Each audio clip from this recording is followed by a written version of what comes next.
नाम है सारांश सामने और मैं आप सभी का SJN में स्वागत करता हूं। तो दोस्तों आज मेरे साथ हैं जो चीजों को समझने वाले, ठीक है। एक मुद्दे के बारे में हम बात करने वाले हैं जो हाल ही में मेरठ के कप्ताड़ गांव में जो एक दलित महिला की हत्या कर दी जाती है और उसकी जो बेटी है वो अभी फिलहाल में मतलब घर से अगवा कर ली जाती है। तो इनके बारे में पूछेंगे कि वहाँ पे चंद्रशेखर आजाद जो कि नगीना के सांसद है, वो उनको क्या नाम है हाईवे पे रोका गया है, ठीक है। और बहुत सारे ऐसे नेता हैं जिनको रोका गया है, ठीक है। तो इसके बारे में क्या है कि क्या नाम है वहाँ की जो पुलिस प्रशासन है ना मीडिया को जाने दे रही है और ना ही नेताओं को जाने दे रही है। तो इसके पीछे का क्या कारण है ये आज हम पूछेंगे। हमारे साथ हैं रोहन पाठक जो कि इन सब चीजों के बारे में थोड़ा सा जानकारी रखते हैं, ठीक है जी, और थोड़ा राजनीति के बारे में भी थोड़ा बात जानते हैं, ठीक है जी। बात ये है कि हम उनसे राय लेते हैं और वीडियो को आगे बढ़ाते हैं। तो चलिए हम उनसे सवाल पूछते हैं। तो चलिए,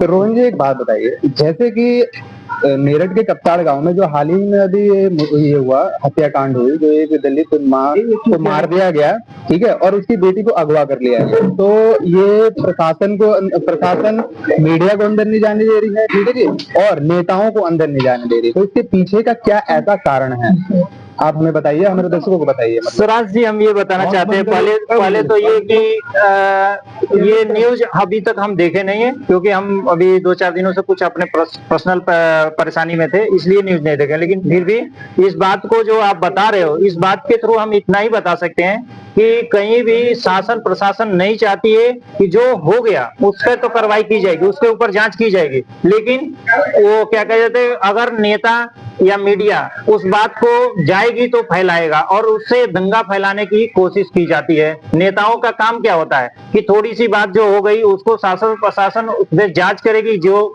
दोषी होगा उसको जेल की सजा होगी। आगे क्या होता है नहीं होता है वो शासन प्रशासन का काम है, वो किसी नेता का काम नहीं है। लेकिन नेता जाते किस लिए? सिर्फ अपने आप को चमकाने के लिए। और यही चंद्रशेखर रावण के बारे में हम इतना बताना चाहते हैं कि जहां पे उनको दिख जाता है कि किसी दलित आदमी को प्रताड़ित किया गया है, सच्चाई है, लेकिन अगर वहीं ब्राह्मण क्षत्रिय राजपूत ये जो अपर कास्ट के लोग हैं अगर उनके थ्रू होता है, गलती को गलती मानते हैं लेकिन उनके थ्रू होता है, तो ये चंद्रशेखर रावण जिंदा हो जाते हैं, सामने आ जाते हैं। वो कह रहे हैं कि यही चंद्रशेखर रावण ऐसे होते हैं कि जब किसी खास समुदाय के लोग होते हैं उनके थ्रू अगर किसी दलित को कुछ किया जाता है, रेप होता है, मर्डर होता है, चाहे उठा ले जाते हैं, अपहरण हो जाता है, कुछ भी हो जाता है, तो यही चंद्रशेखर रावण और कुछ विपक्षी पार्टियां जो पहले से राज कर चुके हैं वो उनके मुंह में दही जम जाता है और गायब हो जाते हैं, ऐसे जैसे उस दिन इस दुनिया में है ही नहीं है, दिखते ही नहीं है, वो हाल हो जाता है। तो ऐसे लोग नेताओं को तो हमारे जैसे आदमी सपोर्ट करेंगे शासन प्रशासन का कि कहीं कुछ हो तो जाने न दिया जाए, क्योंकि वहां राजनीति अपनी सीखेंगे। शासन प्रशासन का काम है और सत्ताधारी का काम है कि वो जांच कराए, उसमें जो दोषी मिले उसको सजा दे।